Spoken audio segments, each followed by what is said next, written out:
अनुजा, जो सफ़र आपने शुरू किया था गाने का, उस सफ़र की मंजिल पर आप पहुंच चुकी हैं? सफ़र और मंजिल ये आपने बहुत ही सुंदर शब्द छेड़े हैं और इसमें मुझे बस एक ही लाइन याद आ रही है क्योंकि मैं सिंगर हूँ। सफ़र खूबसूरत है मंजिल से भी। बहुत ही सुंदर लाइन है ये। ए दिल मुश्किल फिल्म का गाना है और बहुत मीनिंगफुल लाइन है।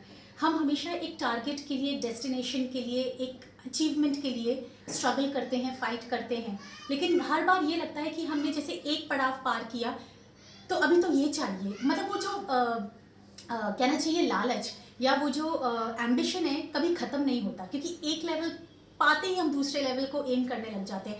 सो आई थिंक मैंने अचीव किया या नहीं किया वो तो परमात्मा जानता है। और जो जितने भी प्यार करने वाले लोग हैं, मेरे फैंस हैं, वही शायद ये चीज़ की पुष्टि कर सकते हैं कि क्या मैंने अचीव किया या क्या नहीं कर पाई। लेकिन मैं एक चीज़ ज़रूर बोलूँगी, जो सेटिस्फैक्शन और जो मज़ा इस सफ़र को तय करने में आया, इसका कोई मुकाबला नहीं है। और ये सफ़र चल ही रहा है अभी। तो कहते हैं ना कि it's just started. For any artist, अगर हम में जो एनर्जी और ये जो रोमांच बरकरार रहता है, उसका कारण ही ये रहता है दैट हमेशा हमको लगता है अभी तो जर्नी शुरू हुई है। इसीलिए आपने नोट किया होगा, जब भी किसी सेलिब्रिटी को लाइफ टाइम अचीवमेंट अवार्ड मिलता है तो वो यही अक्सर बोलते हैं कि अभी तो it's just started, I have another innings to play. तो बस मेरे साथ भी यही है।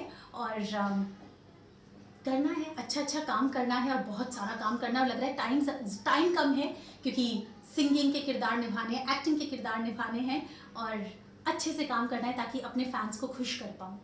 तो सफ़र ऐसा था कि मैं बचपन से ही सिंगिंग हो या डांसिंग हो, इसमें बहुत इन्वॉल्व रहती थी। और मेरी मदर मुझे बहुत ज़्यादा मोटिवेट करती थी, अलग अलग कॉम्पिटिशन्स में ले जाती थी, रियलिटी शोज़ में मैं अपीयर होती थी। और मेरे स्कूल में भी कल्चरल एक्टिविटीज़ को बहुत इंपॉर्टेंस मिलती थी। राजमाता कृष्ण कुमारी गर्ल्स पब्लिक स्कूल जो कि जोधपुर में है, तो बहुत ही अच्छी तरह से कल्चरल ट्रेनिंग भी हमें दी जाती थी। तो बस धीरे धीरे जब बहुत सारी सिंगिंग की, डांसिंग किया, तो लगा कि इसमें बहुत मज़ा आ रहा है, बहुत इन्जॉय कर रहे हैं। And I use to be very happy जब मैं ये सब काम करती थी। तो बस इसी चीज़ को मैं आगे लेकर गई और फैशन शोज़ में पार्टिसिपेट करना, कथक में मैंने डिप्लोमा भी किया था। एक्चुअली माई मदर वो एक डॉक्टर हैं लेकिन संगीत में विशारद हैं। तो उन्होंने मुझे हर तरह से इन कलाकारी वाली चीज़ों में प्रमोट किया और मोटिवेट किया।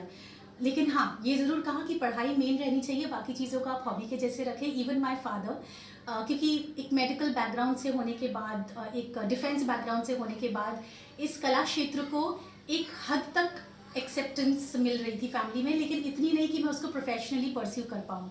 लेकिन धीरे धीरे चीज़ें कहाँ से कहाँ बदल जाती हैं, आपको पता नहीं चलता है। And at the end of the day I ended up कि मैं यहाँ पर प्रोफेशनली उसको परस्यू कर रही थी। अनुजा, गाने का शौक था या फिर करियर बनाना था? डेफिनेटली डेफिनेटली मैं इसको प्रोफेशनली ही परस्यू करना चाहती थी।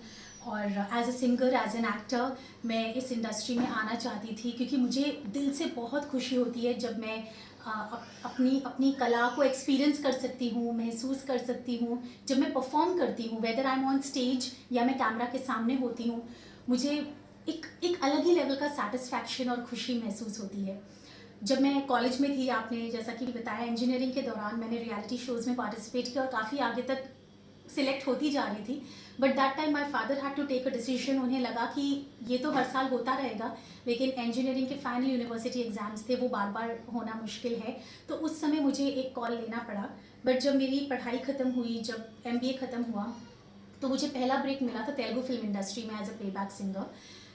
निगा निगा तूरुपे नाम का गाना था जो मैंने गाया था। और बस फिर मुझे लगा कि ये मेरी जगह है, मतलब बॉम्बे, और यहाँ रहकर मैं कोई भी लैंग्वेज में काम कर सकती हूँ, फिर चाहे साउथ हो, मराठी हो, राजस्थानी, पंजाबी, और मैंने अलग अलग लैंग्वेजेस में गाया भी है। तो बस यहाँ पर आ गई मैं। और मैं अपनी कॉर्पोरेट जॉब को छोड़कर ये करना चाहती थी, बिकॉज आप कोई भी काम करें उसमें सेटिस्फैक्शन और कंटेंटमेंट आना बहुत ज़रूरी है, तभी वो आप लंबे समय तक कर सकते हैं। और वो मुझे इस क्षेत्र में मिलता था। तो मेरा career as a VJ, as a host start हुआ, and then acting and singing, सब चीज़ें साथ के साथ होती रही। अनुजा, अपनी आने वाली एल्बम मुंडा के बारे में कुछ बताएं। तो मुंडा एक ऐसा गाना है जो मेरे दिल के बेहद करीब है, क्योंकि जब मैं गा रही थी, मुझे हर गाना एक कलाकार को गाने में मज़ा आता है, लेकिन इस गाने के लिए ना आई शुड से कि बहुत ही क्यूट गाना है। इसके लिए इसका अगर वर्णन किया जाए तो सिर्फ क्यूट एक शब्द है जो मेरे मन में आता है, और मैंने बहुत ही क्यूट तरीके से भी इसको गाया है, क्योंकि अगर इस गाने में करेक्ट एक्सप्रेशन नहीं आए, I think this particular song that I have संग इज ऑल अबाउट एक्सप्रेशन। अगर उसमें करेक्ट एक्सप्रेशन नहीं आएगा तो वो फीलिंग ही नहीं कन्वे हो पाएगी। तो ये क्यूट लव स्टोरी है, एक कॉलेज ग्रुप है जो पिकनिक पे जा रहा है, और एक लड़का लड़की की क्यूट लव स्टोरी है कि कैसा वो अपनी बंदी को इतना परेशान करता है, सताता है, अपने प्यार का इजहार नहीं करता, और वो जब फेडअप हो जाती है तो सरप्राइजिंगली उसके पास आता है और अपने प्यार का इजहार करता है। इसे बहुत खूबसूरती से लिखा है और कंपोज किया है उमेश गिरी जी ने, and I think I was lucky enough to have some this song, क्योंकि मुझे बहुत अच्छा लगा कि उन्होंने मुझे चुना ये गाना गाने के लिए। कामाख्या म्यूज़िक ने इसे प्रोड्यूस किया और इसे लॉन्च भी कर रहे हैं, एंड सत्येंद्र जी ने इसको डायरेक्ट किया है, सिनेमा गिरी इसके डीओपी रहे हैं, और यज्ञेश मारू जी ने इसको कोरियोग्राफ किया है। ऑल्सो जो मेरे लीड एक्टर इसमें रहे हैं, एक्टिंग मैंने ही की है, और मेरे ऑपोजिट जो हैं वो हैं जोगिंदर बोकन, जिन्होंने इसमें लीड एक्टर का किरदार निभाया है। सो मुंडा as a whole is a very cute package. और इसके पहले जो कामाख्या म्यूज़िक से गाना आया था वो था बजवा शहनाई।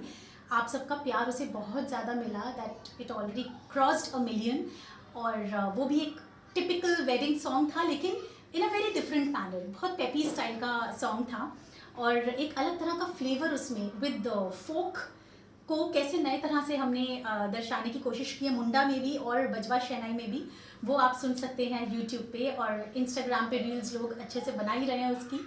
तो बस यही सब चीज़ें करते करते हम आगे बढ़ते हैं और अच्छे अच्छे गानों